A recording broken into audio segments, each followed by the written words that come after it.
Bible గురించి మాట్లాడినప్పుడు చాలామందికి కొంచెం కన్ఫ్యూజింగ్గా అనిపించే టాపిక్ ఒకటుంది. అదే అంత్యకాలాలు.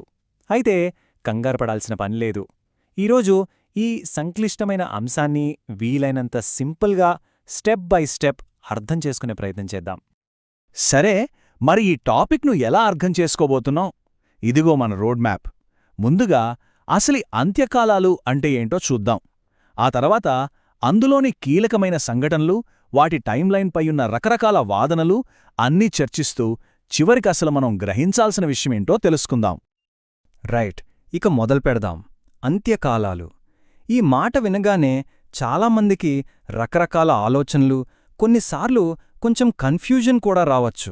అందుకే మన లక్ష్యం చాలా సింపుల్. ఈ టాపిక్లో ఉన్న ప్రధాన నమ్మకాలేంటి, వాటినొక ఆర్డర్లో పెట్టుకుని స్పష్టంగా అర్థం చేసుకోవడమే. బైబిల్ చెప్పేది ఏంటంటే, చరిత్ర అనేది అలా గాలికి కొట్టుకుపోయే ఆకు కాదు.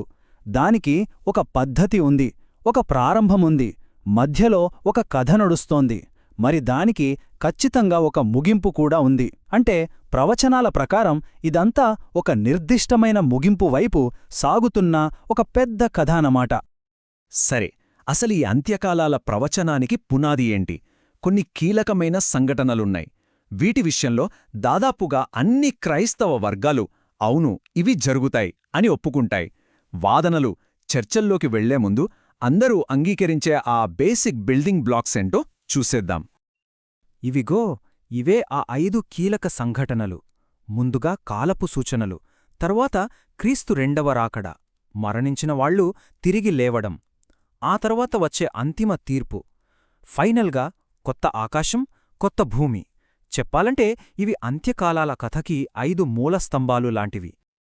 అయితే ఇక్కడ ఒక ప్రశ్న వస్తుంది. ఈ 5 విషయాల్లో అందరికీ ఒకే అభిప్రాయముంటే మరి ఇంత పెద్ద చర్చ ఎందుకు జరుగుతోంది? అసలు గొడవంతా ఎక్కడొస్తుందంటే, ఈ సంఘటనలు ఏ ఆర్డర్లో జరుగుతాయి, వాటి టైమింగ్ ఏంటి అనే దగ్గరే.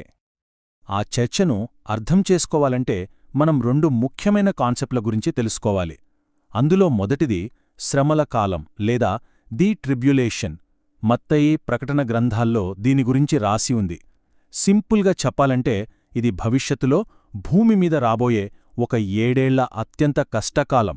అప్పటి వరకు ఎవరూ చూడని బాధలు, గందరగోళం ఉంటాయని చాలామంది నమ్మకం.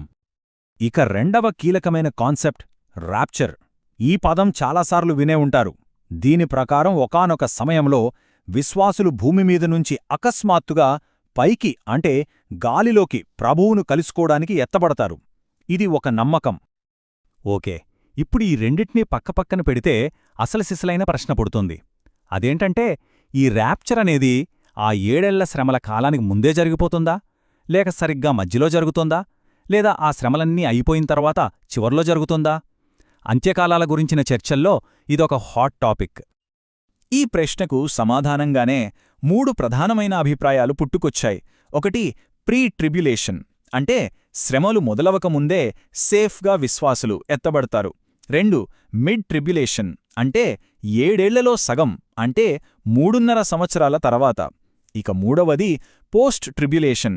దీని ప్రకారం విశ్వాసులు ఆ 7 ఏళ్ల శ్రమల కాలాన్ని పూర్తిగా అనుభవించి ఆ తర్వాతే చివర్లో ఎత్తబడతారు. ర్యాప్చర్ టైమింగ్ ఎంత పెద్ద చర్చనో దాదాపు అంతే స్థాయిలో ఉన్న మరో డిబేట్ మిలీనియం గురించి. ప్రకటన గ్రంథంలో క్రీస్తు 1000 సంవత్సరాలు పరిపాలిస్తాదని ఉంది. అసలీ 1000 ఏళ్ల పాలన అంటే ఏంటి? దీనిపై కూడా భిన్నమైన వాదనలున్నాయి. దీనిలో కూడా 3 ముఖ్యమైన వ్యూసున్నాయి. మొదటిది ఈ రోజుల్లో బాగా పాపులర్ అయిన ప్రీ మిలేనియలిజం. ఈ పేర్లోనే ఉంది, ప్రీ అంటే ముందు. అంటే క్రీస్తు 1000 ఏళ్ల పాలన ముందు భూమ్మీదకు వస్తాడన్నమాట. వచ్చి అక్షరాల 1000 సంవత్సరాలు ఇక్కడే ఒక భౌతిక రాజ్యాన్ని స్థాపిస్తారని వీరి నమ్మకం. ఇక రెండవ అభిప్రాయం అమిలీనియలిజం. ఇక్కడ ఆ అంటే లేదు అని అర్థం చేసుకోవచ్చు. అంటే వీళ్ళు భవిష్యత్తులో రాబోయే అక్షరార్థమైన 1000 ఏళ్ల పాలన ఉంటుందని నమ్మరు. వాళ్ల ప్రకారం ఆ 1000 సంవత్సరాలు అనేది ఒక సింబల్ మాత్రమే. అది క్రీస్తు మొదటి రాకడ నుంచి ఇప్పటివరకు, అంటే ఈ సంఘయుగాన్నే సూచిస్తుంది. ఈ టైంలో ఆయన ఆత్మ సంబంధంగా పరిపాలిస్తున్నాలని వీరి వాదన.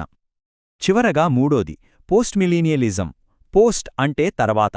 వీరి వాదన ఏంటంటే సంఘం యొక్క ప్రభావం వల్ల ఈ ప్రపంచం మెల్లమెల్లగా మంచిగా మారుతూ ఒక స్వర్ణయుగంలోకి వెళ్తుంది. ఆ శాంతియుత కాలమే 1000 ఏళ్ల పాలన. ఆ స్వర్ణయుగం అంత పూర్తయిన తర్వాత అప్పుడు క్రీస్తు తిరిగొస్తాడని వీళ్ళు నమ్ముతారు. సరే, ఇవన్నీ పక్కన పెడితే చాలామందిని కన్ఫ్యూజ్ చేసే ఒక పాయింట్ ఉంది. అదేంటంటే మనం ఇంతసేపు మాట్లాడుకున్న ర్యాప్చర్ అలాగే క్రీస్తు రెండవ రాకడ ఈ రెండు ఒకటేనా, లేక రెండు వేర్వేరు సంఘటనలా? ఈ రెండిటి మధ్య ఉన్న తేడాను ఒక్క లైన్లో చాలా సింపుల్గా చెప్పొచ్చు. ర్యాప్చర్లో యేసు తన వాళ్ల కోసమొస్తాడు, కాని రెండవ రాకడలో యేసు తన వాళ్లతో కలిసి వస్తాడు. చూశారా? ఆ ఒక్క పదం మొత్తం మీనింగ్నే మార్చేస్తుంది. కోసం, కలిసి. ఇంకాస్త వివరంగా చూస్తే ఈ టేబుల్ ఆ తేడాలను బ్రేక్డౌన్ చేస్తుంది. చూడండి, ర్యాప్చర్ జరిగేది గాలిలో, రెండవ రాకడ జరిగేది భూమి మీద.